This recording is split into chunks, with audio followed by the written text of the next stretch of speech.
What's up, guys? I'm the Nearsighted Gamer, and I know E3 was last week, but there's still plenty to talk about. And there were a lot of cool announcements, a lot of trailers, and just plenty of cool games at E3 this year. So, out of all of them, out of everything I've seen, I decided to make a list of not necessarily my top seven, but just seven games that were at E3 that I'm definitely going to play. So here we go. The first game on my list is the Final Fantasy VII Remake. Yes, indeed. Yes, indeed. Oh, whenever this was announced, I went crazy. The trailer, I was like, no way. It looked like something cool right off the bat from the beginning, but then whenever I saw Cloud Sword, it was over. And it's so cool that finally, after all this time, we're actually getting this. It's actually coming out. I'm super hyped about it. I may make another video, I probably will, talking about the game in detail, about what I expect to be in it or what I hope will be in it, possible changes, the final outcome, how it end up being once it's completed. But just stay tuned for that.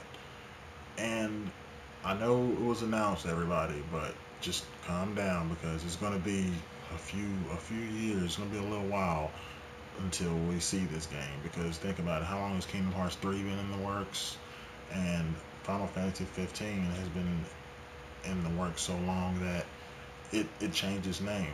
So yeah, I know they're working on a lot of things over there, but at least they let us know that it's happening. That's good for now. I'm just proud to know, happy to know that it's actually coming. Can't wait. All right, the next game on my list is. Well, before I say that, anybody who watched my What to Expect video saw that there were three RPGs that were on my list. Final Fantasy oddly wasn't one of them because who knew, right? But anyway, three games that were on my list were Final Fantasy 15, Persona 5, and the new Star Ocean game, which didn't have a title or anything. We didn't know nothing about it. There were just some screenshots. And out of all of them, the one I expected to see the least was Star Ocean. And not only did I get a trailer, a pretty cool trailer, we got a little bit of gameplay showing some really cool, seamless transition from just walking around on the map to right in the gameplay. I was blown away by that. Like, so awesome. Star Ocean is one of the two games with the best fighting style out of all the RPGs that I've ever played. The other being the Grandia series.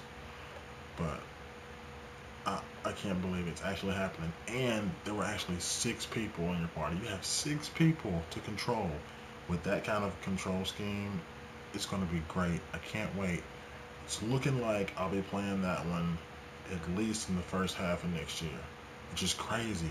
This was the one that I thought the least. I figured I'd get my hands on at least Persona before that. So it's looking like this will be the first one that I play out of the three. And then possibly followed by Persona, and then Final Fantasy 15, whenever that will be. We still don't even have a date on that. So, yeah, that's the second game that I'll definitely play that I saw at E3. The next one is a game that surprised everyone and could be considered like the watchdogs of this year's E3. It was Horizon Zero Dawn. Nobody saw this coming. Everybody knew that Guerrilla was working on something, but they didn't know what. And they came out and they showed their game, and from the beginning, it looked awesome. Like, it looked really good. Well, if you don't know, Guerrilla is known for making I think the last few games in the Killzone series. But anyway, the game looked great. And then after it showed the trailer and it went into it, it went from right there, from where she was standing, to just a gameplay tutorial or a gameplay demo. You saw her hunting what they're making sure to clarify are not robot dinosaurs, but they look like robot dinosaurs. That's what everyone's calling them. You saw her hunting down one of these. Well, not necessarily hunting it down. She was hunting others, but she got uh, sucked into a fight with one of the giant ones, and she had to end up taking it down. And the diversity of weapons, you seem to like gather resources from these animals and use them to modify your weapons, come up with different types, as you saw her use when she was switching back and forth. And you even can use parts off of these monsters that you destroy whenever you hit critical hits. I'm assuming those were, and it's great. As far as the story goes, you don't know what happened to the past civilization, which is like our modern era. And it was once there, and something happened, and everyone disappeared. So without any power, the world just reverted back to its original way, with grass and trees and everything growing back up. And the type of people who now inhabit the world are more those who live off the land, different tribes, and are really skilled at hunting, as you saw her do. You don't know anything about her. You don't know what happened to the people. I'm really excited to find out that part of the story really has me intrigued. I'm just super hyped for it, which I'm not alone. Several more people are as well. And now we come to Super Mario Maker. Super Mario Maker, I plan on spending so much time on you. Super Mario Maker, if you don't know, is obviously a Mario game, but what they're doing is they're giving you the ability to create your own levels in a Mario game. I know, yeah. Um, I'm talking like y'all don't know this game, but I just had to give a brief description. You get to make your own Mario levels. You can design them however you want. You can do what you want with the enemies. You can place objects where you want. Power ups. You can determine what comes out of question mark boxes. The difficulty of the level, the easiness of it. You can get that out. And like someone I heard describe this game, what they said was that pretty much this is going to guarantee that there will be Mario levels to play for the foreseeable future, which is so true. Like, yeah, because there's going to be people constantly making levels. People are going to make some crazy levels, I know, but uh, there's always going to be Mario to play. Nintendo did a good job. This is a really good idea. They did a really good idea. They had a really good idea coming up with this. I'm, I'm super excited about it.